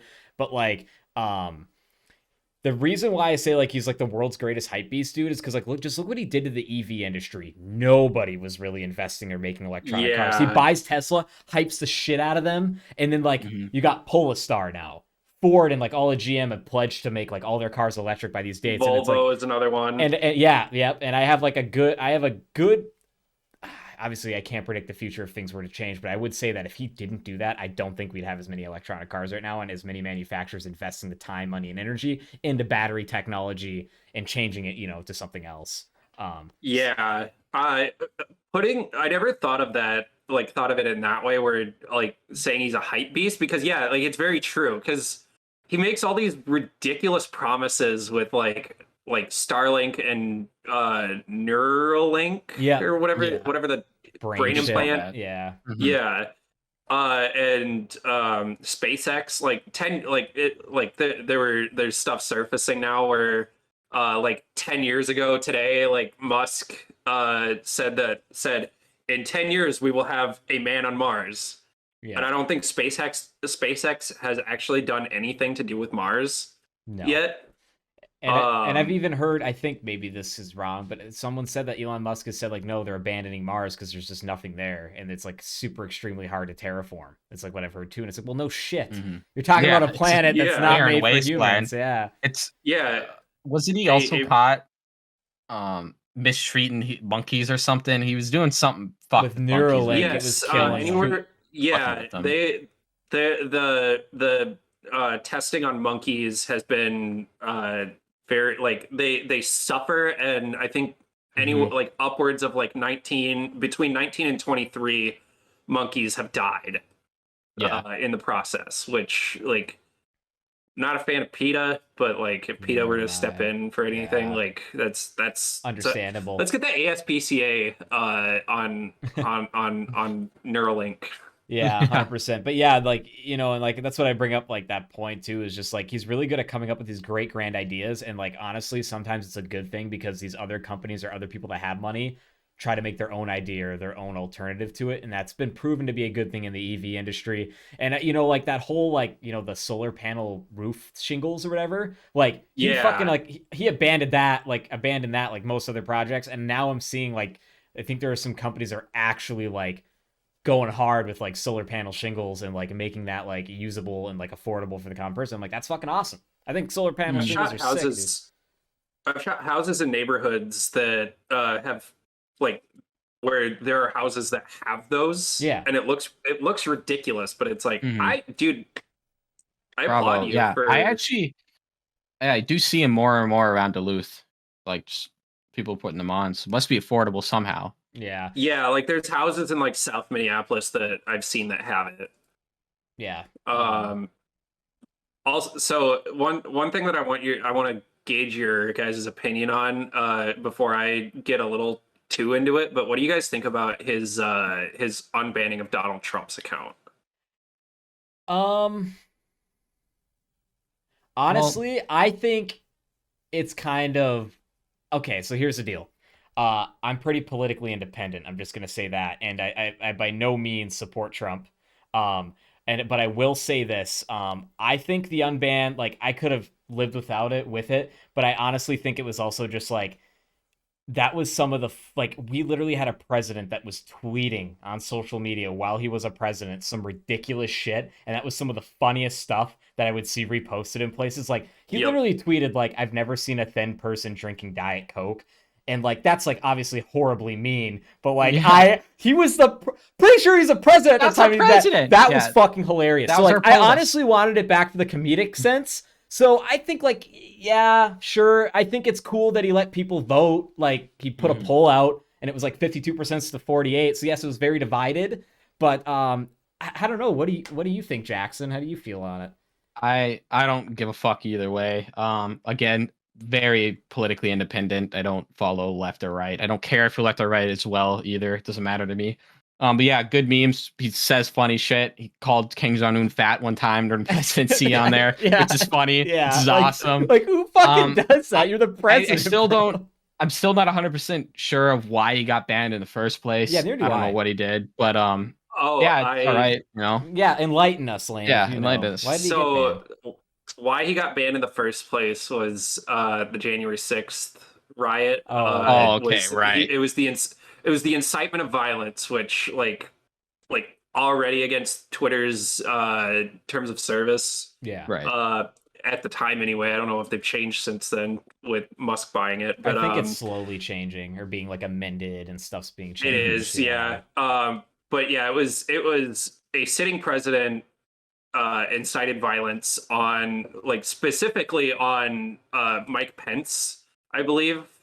But that wasn't like the actual like tweet that got him banned, but like the fact that he was addressing the rioters on Twitter and like calling for this riot on the Capitol is what got him banned in the first place.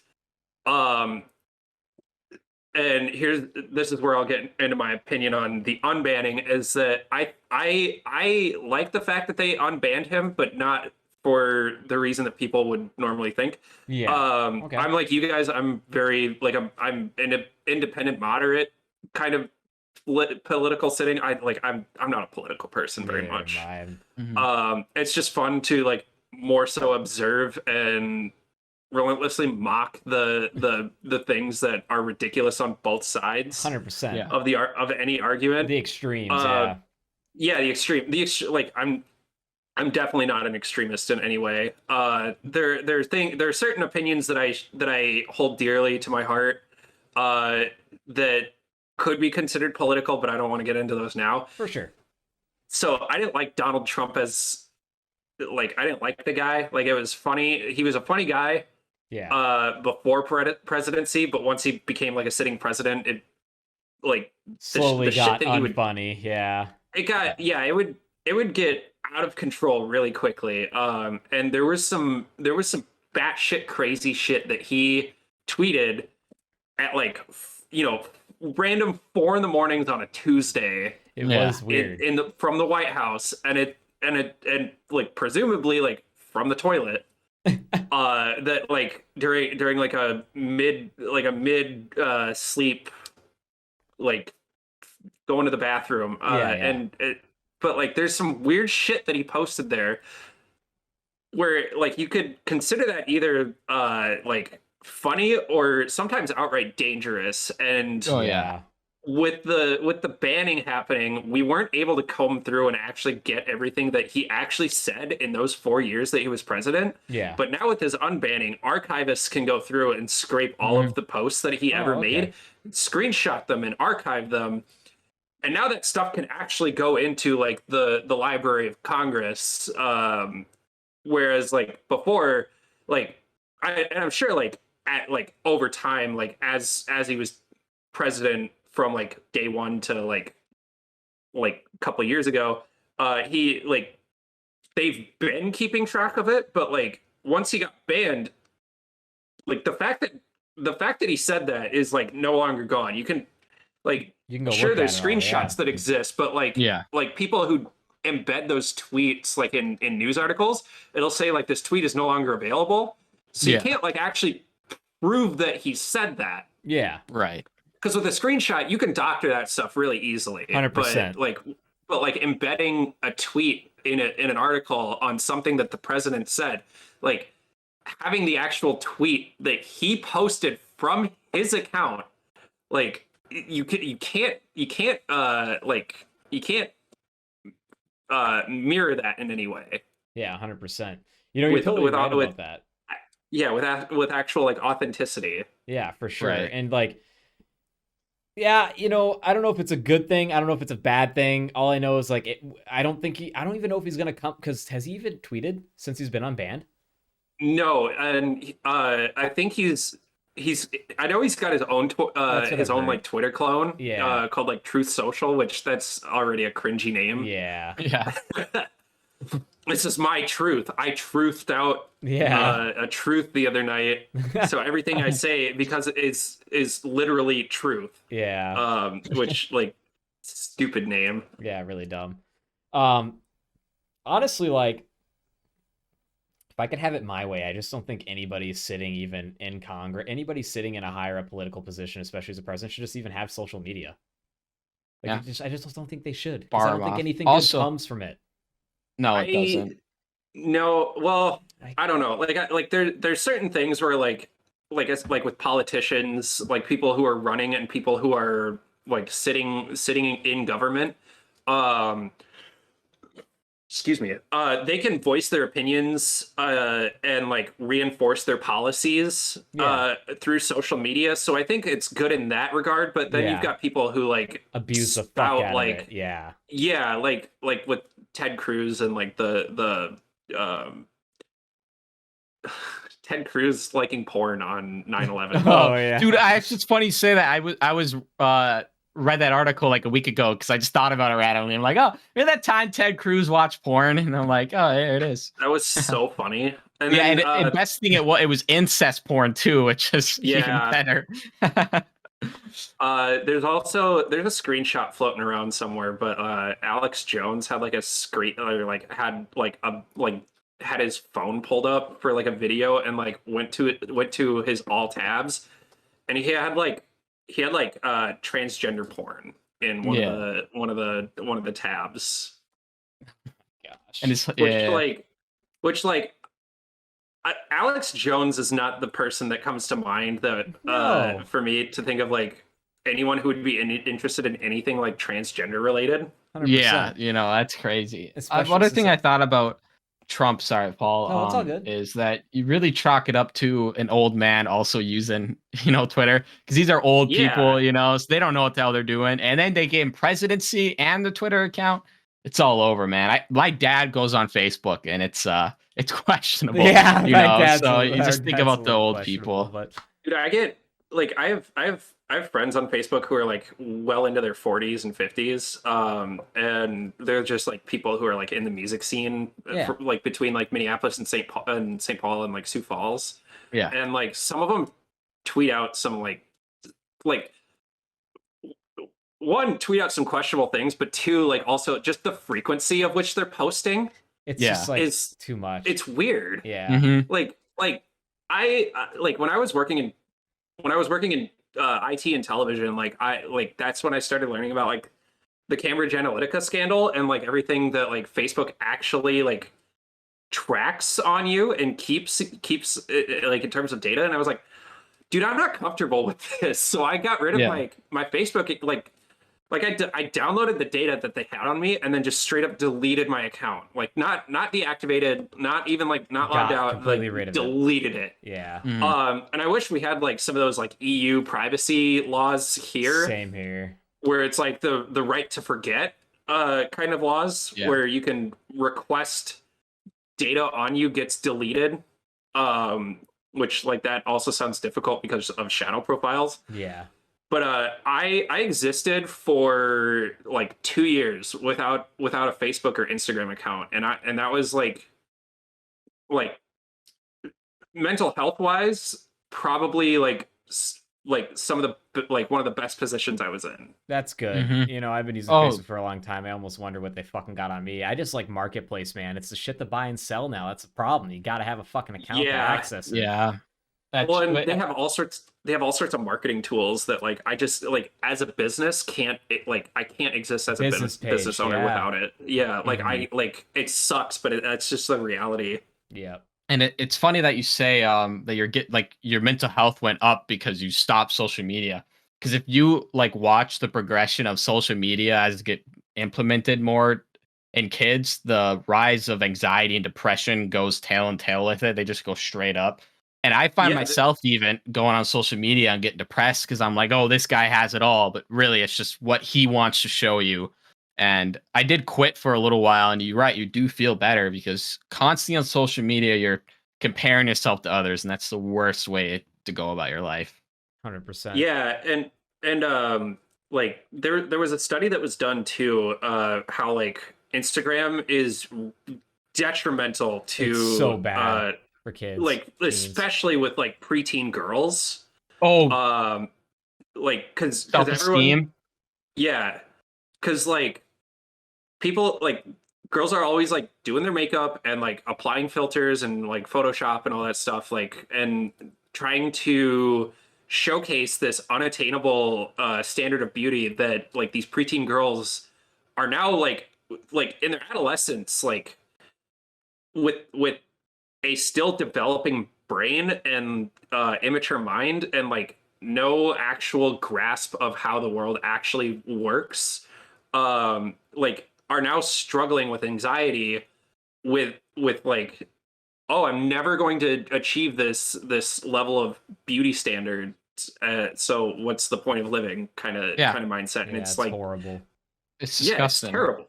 And like, yeah, kids are cutting more, kids are suicidal more, kids have more eating disorders, and it's all because of social media. I remember being taught this in 9th grade, and I remember thinking, this is just some boomer propaganda. No, it doesn't. You're lying to me. And then I grew up and realized, holy shit, that teacher was right. Like, completely.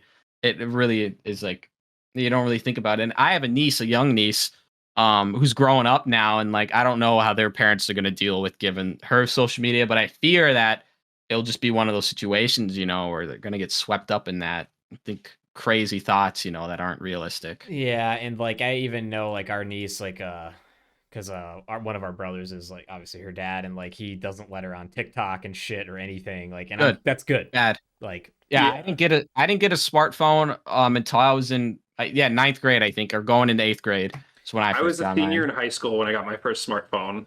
Mhm. Like obviously I was on like social media before that. like Right. on your computer, yeah. Yeah. Yeah, but not like yeah, like Facebook. Like I didn't get a Facebook account till like 2009 when I was in ninth grade.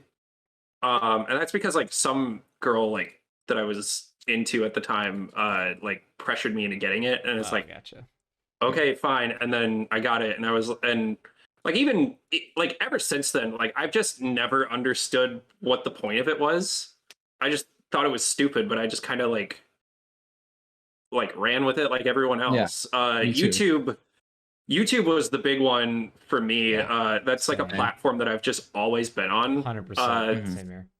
It's Like almost not from even social media too. It's turning into one a yeah, bit, but yeah. Yeah. I mean, you could argue that it's always been a social media Yeah. platform, but Right. like they're definitely implementing a lot more like Twitter and like Facebook and Instagram type of features. And now Mhm. they're trying to rival TikTok a little bit with their shorts. And and you guys know this. Yeah. But like, yeah, their big thing has always been like basically being kind of like a rival to television. Yeah. Um, but now it's like you could basically treat it as like it's all its own like all in one social media platform. Yeah, it's an all-in-one. And having doing research on YouTube, I realize more and more that it will phase out TikTok. Just give it a couple years, but it doesn't have TikTok has nothing that YouTube has, you know. Um Yeah. TikTok Well, has like everything TikTok or YouTube has everything TikTok has for the most one part. and TikTok only just implemented like 10-minute videos. Yeah. Which like when I don't know about you guys, but when I'm on TikTok, like if it's more than like 4 or 5 minutes, I I'm get out. bored. It's like no, I'll just let me put on a YouTube video. I don't want to watch Mhm. this in like a vertical format. Yeah. No, it's so stupid. I don't even have TikTok installed. The attention Yeah. span of everybody is just fucking like Well, this. Yeah, it that Lower gets for and smaller you and lower. page is smaller. that for you page is dangerous when Oh, like you it's get deadly. sucked into it. It'll get you on the algorithm, get that dopamine going, and you're fucked. It just gets you in a circle. Yeah, I had to like actually get rid of the app on my phone, and now if I want to go on it, I have to like log in on the browser, and they took out so many features, like the ability to like if you find one video where it's like they're responding to a comment, you can't backtrace that comment on the original video. Um, Uh, so it just shows the comment there, but it's like where's the original context? But it helps Mm. me it helps prevent me from getting sucked into a rabbit hole on TikTok, and then like if whatever if for whatever like it gives me a little bit more, if I feel like I have a little bit more control over like my scroll time versus like if I had the app and I had free reign over like the whole like all the features, like just intentionally making it a pain in the ass for me to use it makes me want to use it less, which makes me feel better. Yeah, yeah, for sure. it's a good way to look about it. Well, guys, we are at about an Yeah, hour, nearly an hour and we're 50 coming minutes. up. This is probably the longest Yeah. Oh show boy. yet. But like, honestly, Yeah. it's been a great Having a good conversation, time. though. It's been a Yeah. really good time. I feel like I made a new friend throughout this cast, so Yeah, I love same it. here. You know. I Right. likewise. I know I just met you today, Jackson, but Mhm. yeah, this was a lot of fun, and Yeah. I'd love to be on here again. Oh yeah, if we'd you love. guys Oh want. yeah, we'd absolutely. love to have you Oh, on in the fuck yeah. future, dude. We didn't Mhm. even. We've done like 3 topics on our list. We just got this Yeah. great Yeah, conversation flowing. that's So how it's it awesome. goes. It's how it goes though. When you have a good one, it's when you don't use like any of the topics on the list, Mhm. right? You guys just Yeah. kind of click back and forth. But Yeah. obviously, we wanted to ask you some questions and thank you for answering them. But Lane, pimp your stuff. Let us know where we can find you. Oh And boy, everything howdy. will be in the description below as well, Mhm. people out there. I So go feel check so out Lane's unprepared stuff. for this part. That's okay. So I run a YouTube channel called Lane Behind the Lens. I kind of talk about like camera gear and like videography and photography and like audio and music. But I'm trying to shift into more vlog style content and showcase like more like artistic type of videos. If you or someone you know is getting married, reach out to me at rainfademedia.com. I shoot weddings. You can look at my portfolio and pricing there. I'm running a sale for the entirety of December, so the pricing on my website will basically be like sliced in half for the rest of December. That pricing goes into effect January 1st. You can follow me on Instagram at Rainfade Media and at Payne.Leaderson. I'll have to like type that out for you. No worries. And again, everybody, like anything you forget to, Lane, I'm gonna put down there below. You just shoot it to me. I'll get everything in there for you. So awesome. And then I'm also in 2 bands. I play in a political hardcore, chaotic hardcore band called Death Throes. Oh, cool. I'll also type that out to you because the spelling's weird. And then a heavy metal atmospheric, like kind of Thal/gent/deathcore band called Graveless. Oh, sweet. We have a music video on both bands, so you'll have plenty of visual content. Sweet, awesome. Well, there you go, everyone. Lane, go sub. Thanks again for coming on. When you come on next, we're gonna talk about those bands for sure. We're gonna pimp those out. We're gonna get in depth on that stuff. But Jackson, anything you got before we sign off here? No, just real quick, keep the support up with the shorts. As always, the best way to support us is watching the full-length videos or as well as the clips, because YouTube, as of October 31st, no longer counts shorts as public watch hours, which is what we need to start making some money off this thing. But as always, thanks for the support, and that's all I got for you. Sweet. Everybody, Gutterball 24, thank you so much for tuning in. Everybody have a good rest of your weekend.